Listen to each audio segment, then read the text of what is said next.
Na pražském náměstí Republiky se to hemží zvířaty všech možných druhů. Samozřejmě nejde o živá zvířata, ale o 95 velkoformátových fotografií s průvodními texty.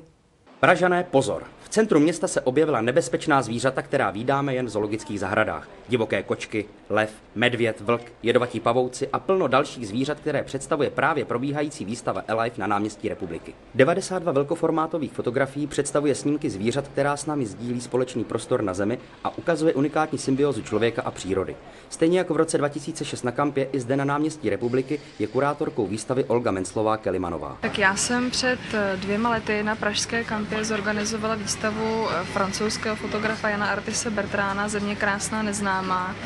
A výstava měla velký úspěch, vidělo ji 1 300 000 lidí. Tentokrát autorem není jenom Jan Artis Bertrán, ale i spoustu dalších autorů, jeho kolegů. A to téma je trošičku jiné, jsou to zvířata, ale zase vlastně ten podtext výstavy je stejný, je to ekologie a ochrana přírody. Spolupořadatelem je kromě hlavního města také městská část pro Prahu 1, která se podílela jak finančně, tak poskytnutím prostor v rámci zvelebení nově opraveného náměstí.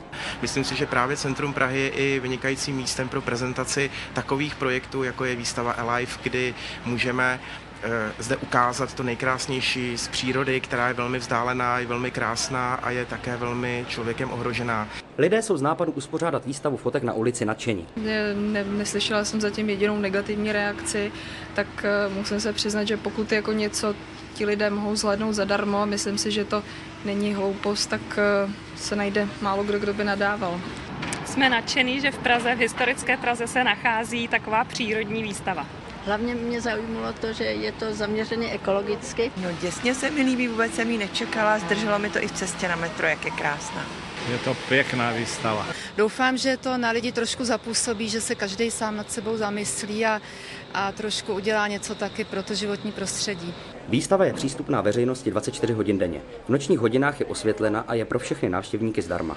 Jen v Paříži v parku u Eiffelovy věže ji vidělo 2,5 milionu lidí a v Praze ji můžete vidět do 30. září.